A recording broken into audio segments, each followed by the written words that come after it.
This script took a year of on and off writing. Subnautica had so much to say, and to distill the entire game to one element that defines it was a challenge. But this game was making a point that's been overlooked, and I think there's one moment that captures that message. It ties together the events of the game, explains the philosophy behind Subnautica 2's early access, and resolves the seeming finality of the audio messages from the other survivors. Throughout the game, you learn about the other survivors of the Aurora through the recordings they leave behind. You really think it'll carry two of us? Your regular sea glide tows a mass of 80 kilograms at over 30 kilometers an hour. The power cellar rig to this one should double that. They offer glimmers of hope that you might be able to band together and help each other out. But of course, spoiler alert, no, seriously, spoiler coming, it's only a false hope. As you come to find out, both through radio intercepts and physical wreckage, all the other survivors met grisly fates before you could find them. These moments are crushing, but they're brilliant. For one, they serve as cautionary tales, showing you pitfalls to avoid if you want to survive. For example, those who weren't willing to study the natural world around them and adapt to it perished.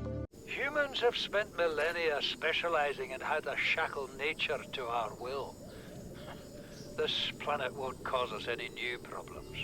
By depriving us of guns, the game gives us no hope of conquering 4546b. Our only chance is to understand its ecosystem and surrender to what it requires of us. But more importantly, the audio messages make you feel the full weight of your loneliness by giving you a small glimpse of life that never actually evolves into real contact, thereby reminding you of the human connection you're missing. It can make the experience of the game feel brutally lonely and hopeless, and that's intentional. See, there's also another part of being human that the game explores: trust in a higher power. Conceptions of a higher power differ immensely between belief systems, but this much is common. We are fickle creatures that don't like to trust in a higher power unless we have nowhere else to turn. That's where the hopelessness of Subnautica places you, in a spot where you're desperate enough to trust the Sea Emperor Leviathan. Come here, to me.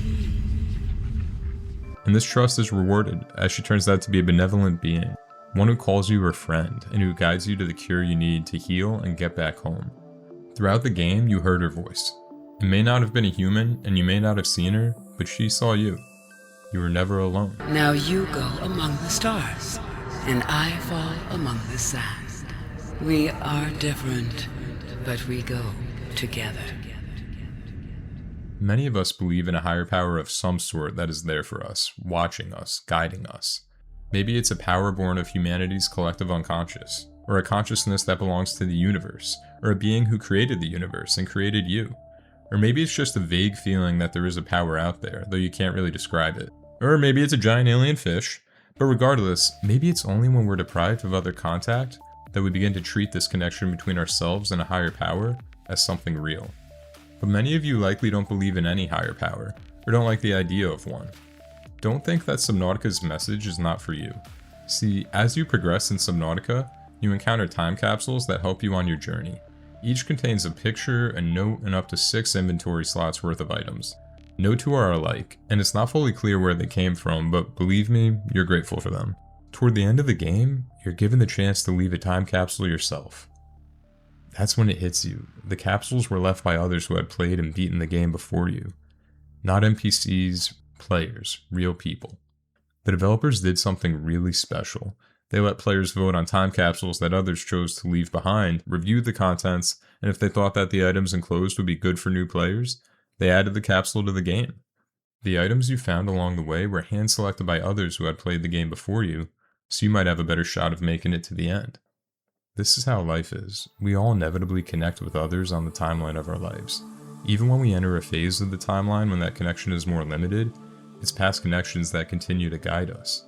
Maybe it's connections to people we've never met, such as artists who have created works that inspire us, or scientists whose discoveries helped us to live happier and healthier lives. Or maybe it's loved ones whose legacies can be seen in their impact on us, even when they're not physically there. But the fact is, none of us makes life's journey without others and their help. And sure, it's trite to say that, but when this moment comes at the end of Subnautica, you're given the chance to feel it, and you're given the chance to lend a hand in some small way to another player on the road. This is the moment that defines the game. Suddenly, all the loneliness the game made you feel was worth it because you needed to really miss people to feel how special their help is. This is why it's so significant that Subnautica 2 will allow for optional co-op play. It builds on the first game's opportunity to help other players, And co-op play can be more appreciated because of the loneliness the original created. Even beyond all this, the player input of this moment also defines the approach of the game's creators, who let player feedback drive the game's direction as they dropped new iterations for players to test during the early access days. And now we'll get that chance once again, with Subnautica 2 entering early access tomorrow.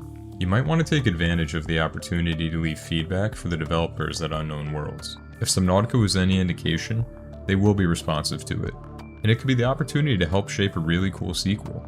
I hope to drop more videos about it in the not too distant future, but for now, thanks for watching. Until next time.